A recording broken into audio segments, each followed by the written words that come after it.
couple of weeks ago, I dragged you down the regulatory rabbit hole of ERCOT's Batch Zero interconnection process for large loads. Then I gave you a regulatory reprieve with a slight and light discussion on sodium batteries, but today we're going down another regulatory burrow.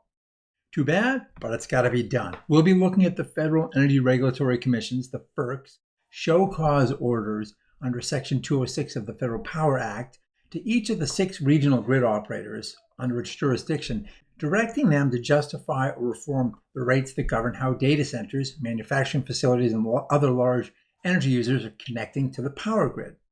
If you can get past your gleeful anticipation, let's jump in by first setting the stage.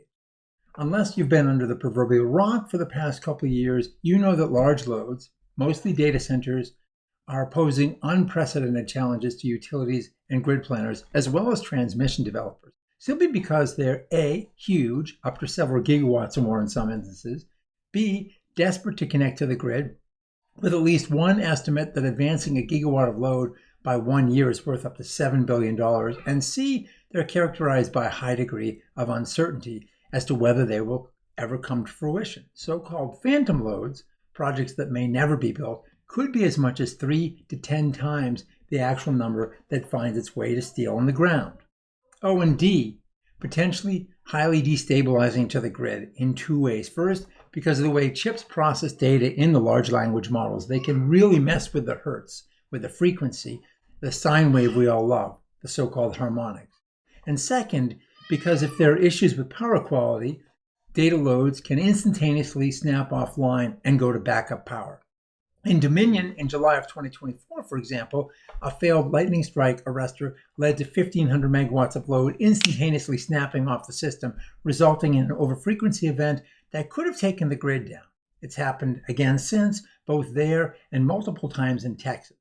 The North American Electric Reliability Corporation, NERC, recently issued a rare Level 3 warning about this and discussed the need for so-called ride-through capabilities to be created. Okay, this stuff is messy and detail-laden, but assuming you're still with me, let's get into the FERC show cause order related to grid operators and large load interconnection. It informs each of the 6 ISOs, that's PJM, MISO, SPP, CAISO, ISO New England, and New York ISO, and relevant transmission owners that they have 60 days to either justify why their current tariffs remain just and reasonable without provisions tailored to large loads, or to file tariff changes that address the issues the Commission identified. That just and reasonable standard, that's typically what the FERC looks at. This action was taken in response to the October 2025 Department of Energy initiative to address rapid growth in AI data centers and advanced manufacturing loads. And FERC found that these markets' existing tariffs appear to be unjust and unreasonable because they haven't adequately addressed challenges tied to the integration of large and co-located loads into the transmission system. Per the FERC, quote, each tailored order tees up 5 categories of reform for the grid operators to address, unquote. So we'll go through each one of these 5 in its fashion. First, developing efficient transmission service application and study processes, including consideration of alternative transmission technologies. The traditional process of interconnecting to the grid takes years for large loads, and it's a process at odds with the data sector's rapid build-out timelines and opportunity costs we already mentioned. So FERC is looking for a more efficient transmission application and study process. It's also telling the grid operators that they have to evaluate grid-enhancing technologies, the so-called GETs, like topology flow optimization and dynamic line ratings, to maximize the existing grid's capacity rather than always defaulting to slow multi-year physical upgrades that can take sometimes a decade or more. But crucially, FERC isn't mandating the transmission operators or the ISOs and RTOs that they have to use them. In my view, that's a mistake. These technologies are already well known and well demonstrated in multiple markets. And we keep doing this pilot thing. It's time to get serious on this, especially when that new transmission can take so long. Just look at Texas, where their 765 kV transmission expansion plans are now being opposed by multiple landowners, and the PUC is already contemplating delays. The next one is preventing cost shifting and requiring transparency into transmission costs. A huge area creating political tension in this country is the potential impact of these new large loads on rates. Because if you have to add new infrastructure, people have to pay for it. So the question is, who pays for these massive new upgrades, especially in an era of rising supply chain costs? FERC is looking for more cost transparency, with grid operators having to identify how these associated infrastructure costs will be identified and allocated to prevent this cost shifting to other parties.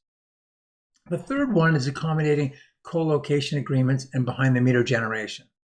Lots of large data centers are now bypassing the grid by co-locating data centers and power plants behind the meter. Just this week, Chevron and Microsoft announced a 2.67 gigawatt deal in Texas for on-site generation from GE Vernova turbines with additional capacity from solar turbines reciprocating engines. Some of this potential surplus energy may in the future be sold to the grid. So these co-location agreements get sticky because the on-site gen doesn't always run. Sometimes it goes down unexpectedly, other times it's down for maintenance. And if the grid jumps in and provides needed capacity, the question is, who should pay for that? How much should the data centers pay for that privilege?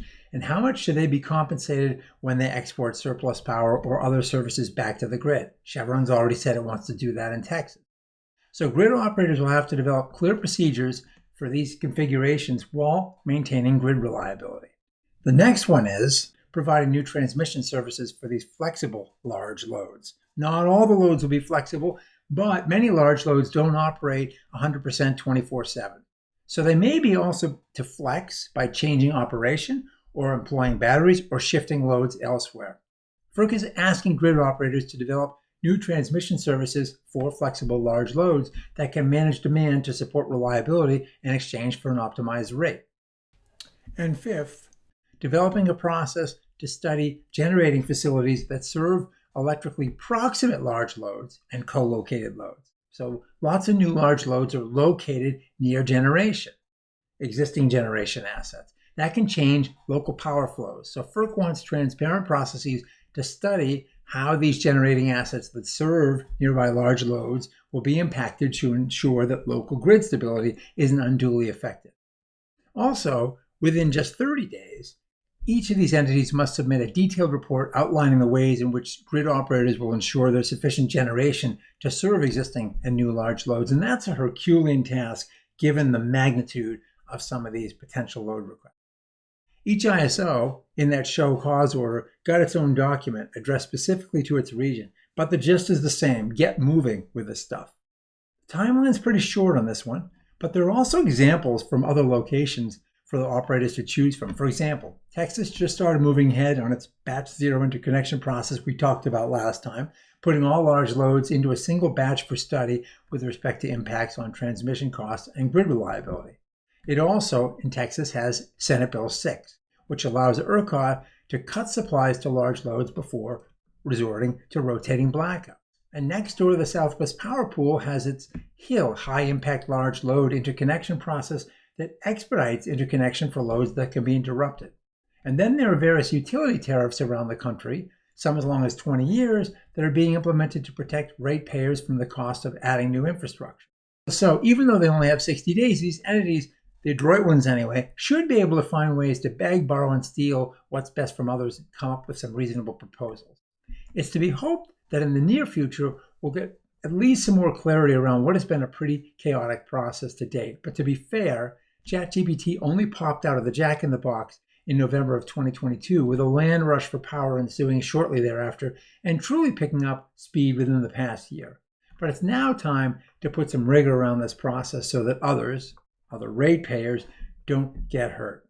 Well, thanks for watching, and we'll see you again soon.